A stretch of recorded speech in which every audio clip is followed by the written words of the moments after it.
Bismillahirrahmanirrahim. Assalamualaikum warahmatullahi wabarakatuh.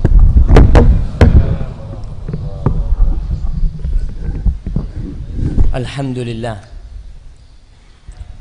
alladzi bi ni'matihi tatimmus shalihat.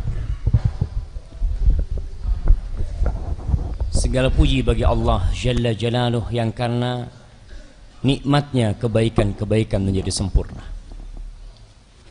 Subhanallah. Tatkala kita beranjak dari ruku kita, apa yang kita baca waktu itu? Kita mengatakan Sami'allahu liman hamidah. Allah itu mendengar dan menerima orang-orang yang memuji Allah Jalla Jalaluh. Lalu kita secara bersamaan mengatakan Rabbana walakal hamd. Wahai Rabb kami,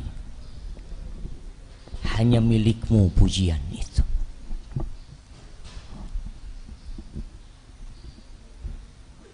Dalam perjalanan kehidupan ini, terkadang kita ingin dipuji, kita ingin disanjung atas kebaikan-kebaikan yang kita lakukan,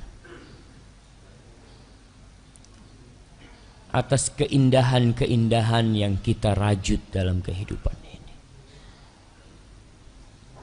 Makanya kelak orang-orang yang beramal hanya mengharapkan pujian, mereka akan menjadi koreknya api neraka pada hari kiamat. Kita tiap hari diajarin kurang lebih 17 kali kita mengatakan Alhamdulillahi Rabbil Alamin.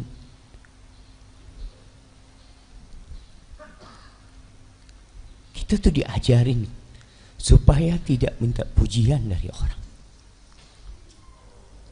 Kita mengatakan segala puji hanya milik Allah Rabbul Alamin.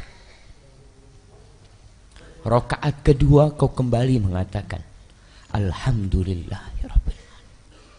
Rakaat ketiga kau kembali mengikrarkan Alhamdulillahirabbil alamin. Maka semoga kita termasuk hamba-hamba yang pandai memuji Allah dan tidak minta dipuji. Allahumma salli wa sallim wa zid wa barik wa an'im ala sayyidina wa maulana wa qurrati a'yunina wa habibina Muhammad wa ala alihi wa ashabihi ajma'in. Ya Allah, semoga salawatmu, salam berkah dan nikmatmu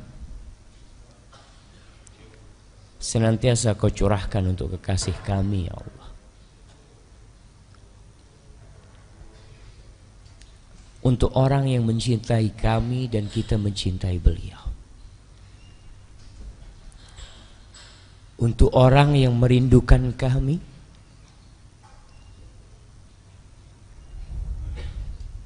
dan kami pun merindukan beliau.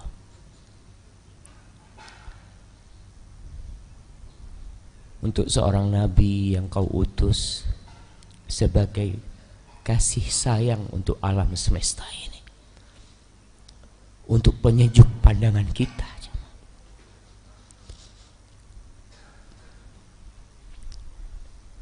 Yang kata Nabi alaihi salatu wassalam tatkala berbicara tentang cinta, beliau mengatakan inna min asyaddin nasi hubban li.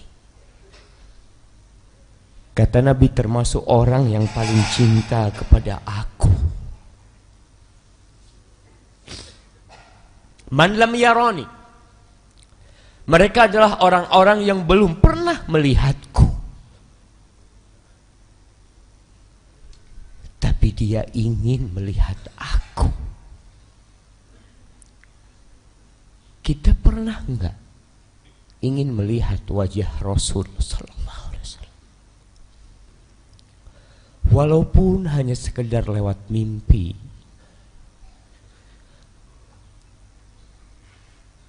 Pernahkah kau berdoa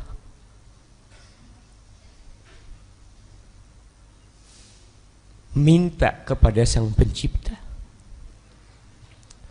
agar menghadirkan wajah Nabi alaihi salatu wassalam dalam mimpi kita? Kata Nabi alaihi salatu wassalam, termasuk orang yang paling cinta kepada aku adalah dia yang belum pernah melihatku. Wadda law ra'ani bimalihi wa ahlihi. Dia ingin melihatku walaupun harus mengorbankan istrinya, mengorbankan anaknya dan semua hartanya. Kalau dia harus hidup sebatang kara, karena keluarganya semua diambil sama Allah.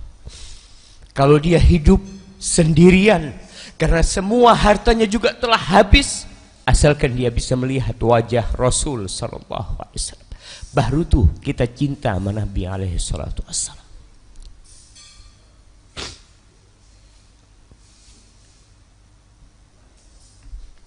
Jamaah, perjuangan kita tidak seberapa dibandingkan dengan perjuangan Rasulullah sallallahu alaihi wasallam. Hanya untuk berselawat kepada Nabi, hanya untuk menjadikan beliau tauladan kita, terkadang masih berat buat kita. Coba kau tanyakan kepada dirimu sendiri, dalam sehari berapa kali kau berselawat buat Nabi?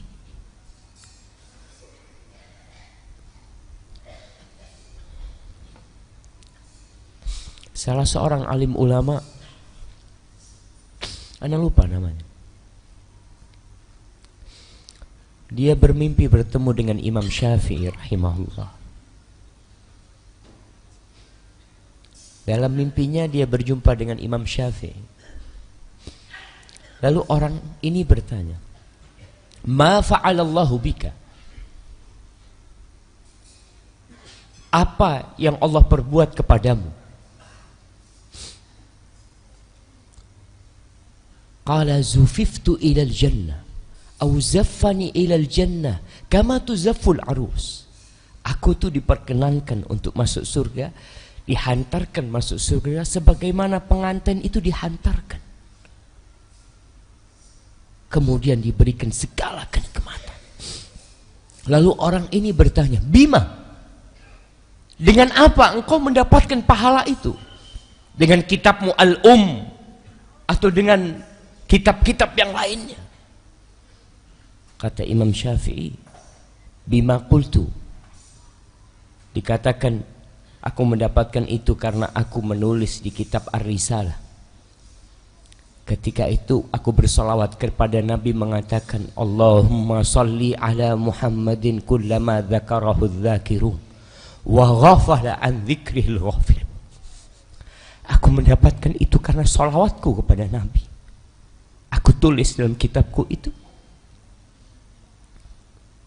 Semoga salawat untuk Nabi senantiasa tercurahkan. Setiap orang mengingatnya dan setiap orang lalai dalam kelalaian.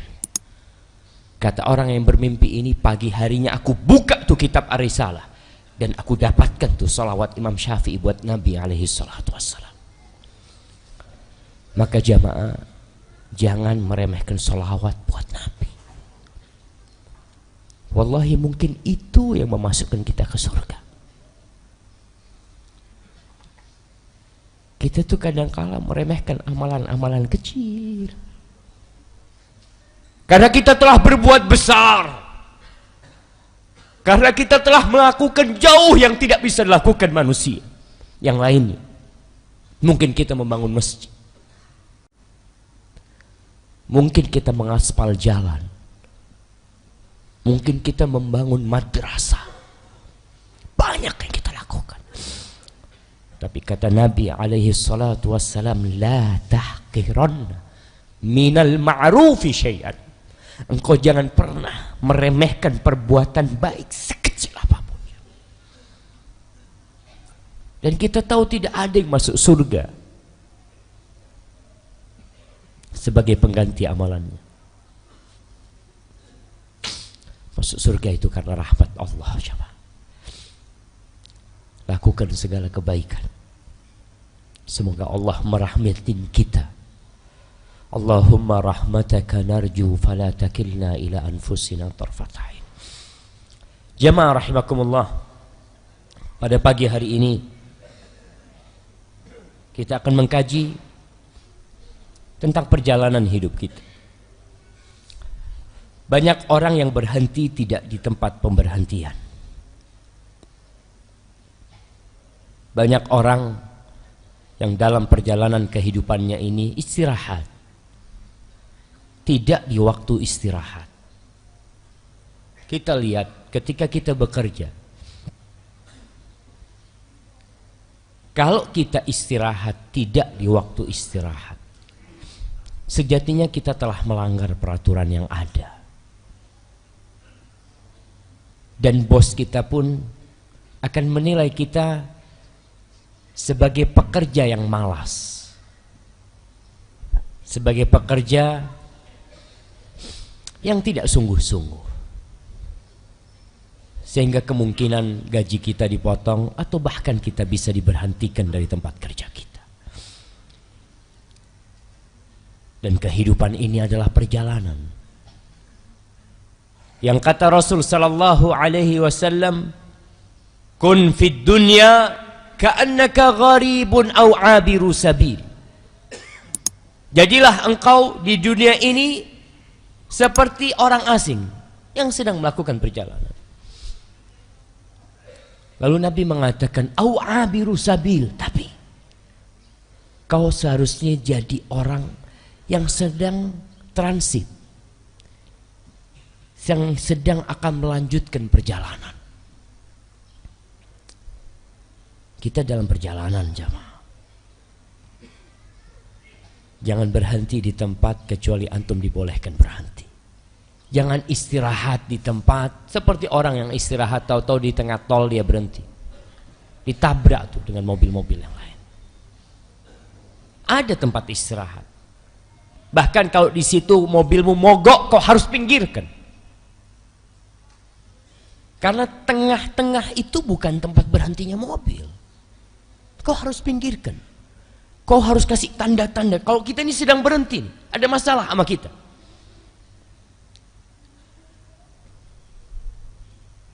Allah Jalla Jalaluh telah menjadikan kehidupan ini sebagai tempat yang sementara. Kita tidak akan abadi, walaupun kita ingin abadi di muka bumi ini. Kadangkala kita melihat orang membangun rumah begitu mewah. Ditanya, kira-kira rumahmu ini kuat berapa tahun? Mungkin 100 tahun gak ambruk. Tapi umurmu berapa tahun? Ya itulah. Wallahu a'lam. Aku sekarang sudah umur 60 tahun. Esok atau lusa aku mati. Tapi kenapa kau bangun rumah begitu mewah? Itu manusia. Dia ingin istirahat di sana. Dia ingin menikmati kehidupan ini dengan mengatakan hidup ini sekali nih, kau harus nikmatin. Ya, silakan kau nikmatin kehidupan itu.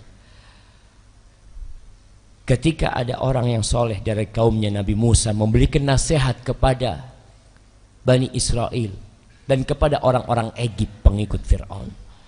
Dia mengatakan wa qala alladhi amana ya qaumi ittabi'uni ahdikum sabilar rasyad. Dan berkata orang yang beriman kepada kaumnya mengatakan, ikuti aku. Aku akan tunjukkan kepada kalian jalan menuju petunjuk Allah Jalla Jalaluh, jalan kebenaran. Ya qaum, wahai kaumku, innama hadhil hayatud dunya mata. Wa innal akhirata hiya darul qarar. Wahai kaumku, kehidupan dunia ini cuma sebentar. Sebentar.